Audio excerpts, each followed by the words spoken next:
આજે municipal corporation 1.5 વર્ષથી અમારી રાત દિવસ ચેડે પડી ગઈ આ જગ્યા માટે લેવાની, અને ઉદ્યોગપતિ જે બિલ્ડર અડાણી છે એમના વહીવટ કરીને આ જગ્યા અમારી ખાલસા કરીને એ બારોબાર એમને સોંપી છે. કોઈ સરકારે કોઈ સરકાર આવી મેં મારી 70 સાલ 70 સાલની જે મારી ઉંમર છે આવી કોઈ સરકાર નથી જોઈ કે જેથી કરીને કોઈને જાણ ના કરે ને કશું નહીં તમે આવીને લાત મારીને બહાર કાઢો તો ના જ પોસાય સાહેબ. અમે એવું કહ્યું હતું કે તમારું દબાણ હોય બરાબર છે તો અમે જાતે તોડી દઈશું, તમે માર્કિંગ કરી જાઓ કેટલું દબાણમાં છે. અને અમે એવું પણ કહ્યું હતું તમે જેસીબી વડે ના તોડશો, જેસીબી વડે તોડતા અમારા આખા ઘરનું સ્ટ્રક્ચર હલી જાય. પણ તેમ છતાં બી કદાચ એએમસીના નવા અધિકારીઓ હશે જેમને એટલો અનુભવ નહીં હોય એના કારણે આ તોડી નાખ્યું છે અમારું. તો અમે ફટાફટ સામાન બહાર નીકાળ્યો. અમે 2 દિવસથી ઊંઘ્યા નથી, જાગી રહ્યા છીએ. મારી એક્ઝામ આવી રહી છે, હું કેવી રીતે ભણું સર? અમારું આખું ઘર ડિમોલિટેજ થઈ ગયું છે. 6 મહિનાથી પીવાનું પાણીનો પાઇપ આશ્રમ ચોકડીથી પાઇપ કાપીને લઈને મોટું લાકડાનો અંદર દાંટો મારી દીધો છે. એટલે 6 મહિનાથી બિલકુલ પાણી આવતું નહીં. આ 44 ડિગ્રી અને નાના નાના છોકરાના ઉંમર લાયક અમારા અહીં બુજુર્ગો છે, ઉપાડીને પાણી લઈને 6 મહિનાથી અમે ગુજારણ ચાલે છે. તમારા વિસ્તારના ધારાસભ્ય, કોર્પોરેટર આ બધા કોઈને રજૂઆત અત્યારે બધા સંતાયેલા છે. બરાબર. તો વોટ માંગવા આવે ત્યારે હવે શું કહેશો તમે? વોટ માંગવા તો અહીંયા આવતા જ નથી, કેમ કે એમને એવું છે કે આ જગ્યા પર શું વોટ માંગવું અમારે. અચ્છા, કોઈ નથી આવતું અમારે ત્યાં વોટ માંગવા. એટલે તમારી ગણતરી એમાં પણ નથી હા, કરી? અમારી એમાં પણ નથી. ખાલી જમીન અમારી જે છે બહુ સારી છે, કંઈ નીચે રિવરફ્રન્ટ બને છે. એટલે અમે વેસ્ટ બેંક છે ને આપણે એવી જગ્યા પર બેઠા છીએ. એટલે કેવી મોકાની જગ્યા હોય, એટલે બધાની લાલચ અહીંયા જાગી રહી છે. અમદાવાદ આસારામ આશ્રમની નજીક જૂના ગામ તળાવ પાસે ડિમોલિશન કરવામાં આવ્યું છે ને અત્યારે હાલ જે આ રહીશો છે તે અહીંયા બેઠા છે, એમના ઘર અહીંયા પાડી દેવામાં આવ્યા છે, પરંતુ અત્યારે એકદમ લાચારીથી બેઠા છે. સામે તમે જુઓ કે હજુ પણ કામ ચાલુ છે, અહીંયા પણ હજુ કામ ચાલુ છે ડિમોલિશનનું. સામે પણ ડિમોલિશન થયું છે અને પરિવારજનો ખાલી અત્યારે બીજું કંઈ કરી શકે એમ છે નહીં, પરંતુ ફક્ત એમને પોતાનું ઘર પડતા જોવું પડી રહ્યું છે. અત્યારે હાલ જ એક રહીશ છે આપણી સાથે. શું નામ છે તમારું? ભૌમિક વૈશ્ય. ભૌમિકભાઈ, શું કહેશો પહેલાં તો? અમે એટલું જ કહેવા માંગીએ છીએ કે આ જે પ્રક્રિયા જે છે અમને કાયદો બતાવવામાં આવે છે, પણ કાયદાના વિરુદ્ધમાં જઈને જ પ્રક્રિયા ચાલી રહી છે. કાયદાના વિરુદ્ધમાં એટલે? અમે એવું કહ્યું હતું કે તમારું દબાણ હોય બરાબર છે તો અમે જાતે તોડી દઈશું, તમે માર્કિંગ કરી જાઓ કેટલું દબાણમાં છે. અને અમે એવું પણ કહ્યું હતું તમે જેસીબી વડે ના તોડશો, જેસીબી વડે તોડતા અમારા આખા ઘરનું સ્ટ્રક્ચર હલી જાય. પણ તેમ છતાં બી કદાચ એએમસીના નવા અધિકારીઓ હશે જેમને એટલો અનુભવ નહીં હોય એના કારણે આ તોડી નાખ્યું છે અમારું. બરાબર છે. તો પહેલાં માર્કિંગ ક્યારે કરવામાં આવ્યું હતું? માર્કિંગ ક્યારે નથી કર્યું. માર્કિંગ કર્યું જ નથી, ડાયરેક્ટ તમને નોટિસ ક્યારે પાઠવવામાં આવી? અમને નોટિસ 6 મહિના પહેલાં ફાળવી હતી, પણ એ લોકો ક્યારે આજ સુધી અમને નોટિસ આપ્યા પછી માર્કિંગ કરવા માટે નથી આવ્યા. બરાબર છે. અને નિયમ છે કે માર્કિંગ કરવાનું બરાબર છે, માર્કિંગ કર્યા પછી એ લોકો એક ફ્રેશ નોટિસ આપવાની અને પછી અમને ટાઈમ આપવાનો કે જાતે ડિમોલિશ કરો. પણ આમાંથી કોઈ પણ પ્રક્રિયાનું પાલન થઈ નથી રહ્યું. ફક્ત અને ફક્ત કાયદો અમને બતાવવામાં આવે છે, પણ અધિકારીઓ માટે કોઈ કાયદો નથી. બરાબર છે. અત્યારે પણ અમને કહી રહ્યા હતા કે શૂટિંગ ના કરશો, પેલું સેફ્ટી પ્રોટોકોલ. તો સેફ્ટી પ્રોટોકોલ એમને જાળવવાની હોય કે લોકોએ જાળવવાની? સેફ્ટી પ્રોટોકોલનું કામ તો અધિકારીઓ માટે જ છે, પણ હવે બધું અત્યારે હાલ લોકોને મતલબ જે અહીંના રહીશો છે એમના માથે જ છે કે કાયદો વ્યવસ્થા પણ ખાલી એ લોકોએ જ જાળવવાની અને પીસફુલી પ્રોટેસ્ટ બી એ લોકોએ જ કરવાનો. અમારે ત્યાંથી અત્યાર સુધીમાં 30 લોકોને પકડીને લઈ ગયા છે. બરાબર છે. કે એ લોકોએ વિરોધ કર્યો કે અમારું ઘર કેમ પાડો છો આ રીતે. બસ વિરોધ કરવો એટલે પકડી જવાનું, બીજું કંઈ નથી. બીજા તમે કંઈ બોલવા માગશો? ના, બસ કેપેસિટી નથી હવે. લોકોમાં થાક છે કારણ કે પોતાના ઘર તૂટી ગયા છે. બરાબર છે. અને સવારથી આ પરિસ્થિતિ જોઈ રહ્યા હોય ત્યારે તમને લાગે સામે પણ હજુ કામ ચાલી રહ્યું છે. તમે જોઈ શકો છો કે ઘર તોડવાની જે પ્રક્રિયા છે. બીજા કોઈ વાત કરશો? બધા એટલા કંટાળ્યા છે ને કે હવે શું કહે, કેમ કે પોતાનું ઘર પડતું હોય અને અધિકારીઓ અને સત્તા કોઈ સાંભળતું ના હોય તો માણસ કોની જોડે જાય. અત્યારે હાલ એટલી પરિસ્થિતિ વિકટ છે ને કે અમે લોકો અમારા ઘરને બચાવવા માટે બધી જ જગ્યાએ અમે રજૂઆત કરી છે, પણ કોઈ અમારું સાંભળવા તૈયાર નથી. તમારા વિસ્તારના ધારાસભ્ય, કોર્પોરેટર આ બધા કોઈને રજૂઆત તમે બધા સંતાયેલા છે.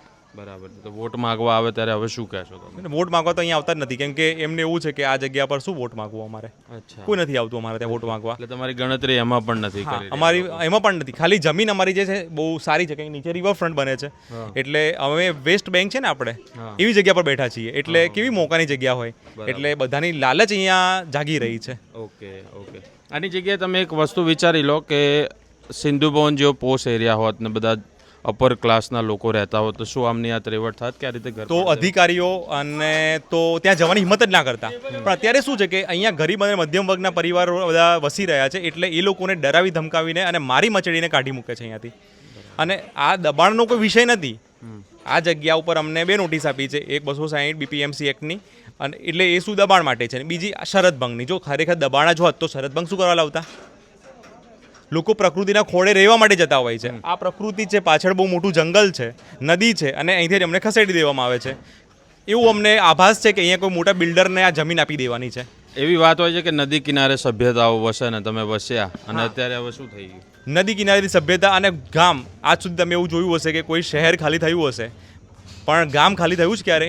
હવે અમારું ગામ જ વિકાસના નામે ઉજાડી દીધું છે. તમે જોઈ શકો છો આ ગામ.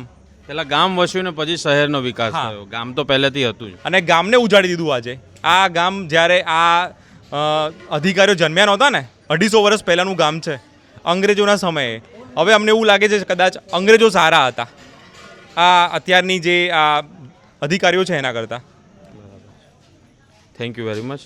બીજા કઈ બોલવા માંગતા હો? બધા થાકેલા છે ને વધારે આપણને એમ લાગે કે ના બોલીએ, અંગ્રેજોને સારા કહી દેવા પડ્યા, કારણ કે અત્યારના જે અધિકારીઓ છે તેમનું અંગ્રેજો કરતાં પણ ખરાબ વર્તન છે.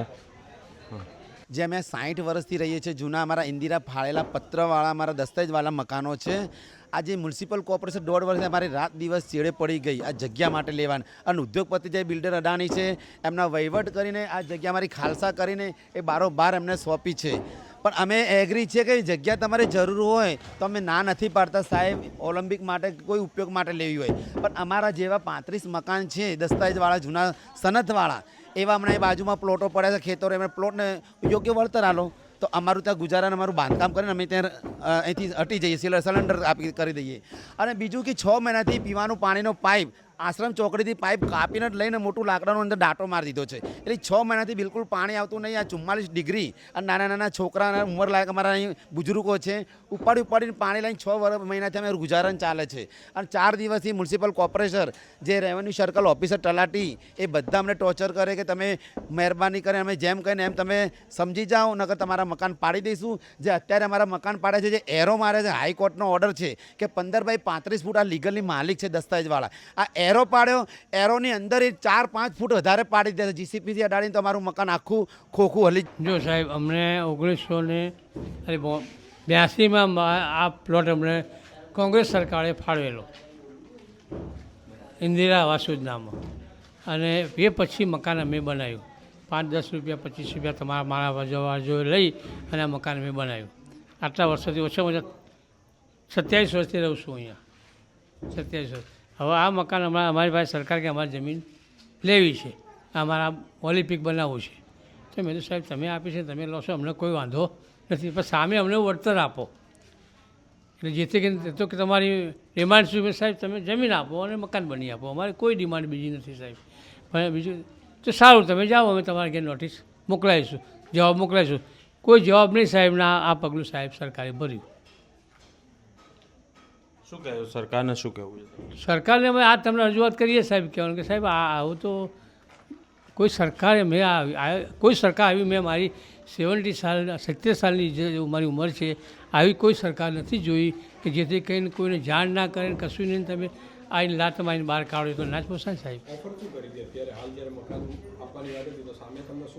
અમને અત્યારે ઓફર એવી કહેવું છે કે 13 માળની બિલ્ડિંગ બને છે, એ 13 માળની બિલ્ડિંગમાં તમને અમે મકાન આપીએ, લઈ લો. મેં સાહેબ અમે 13 માળની, હું પેશન્ટ છું, મારે 3 અને મારે નળી બ્લોક છે અને મારે નળાએ નાખેલા છે બલૂન. હવે હું રિક્ષા ડ્રાઈવર છું સાહેબ, તો હું 13 માળની બિલ્ડિંગમાં કેવી રીતે ચડી શકું?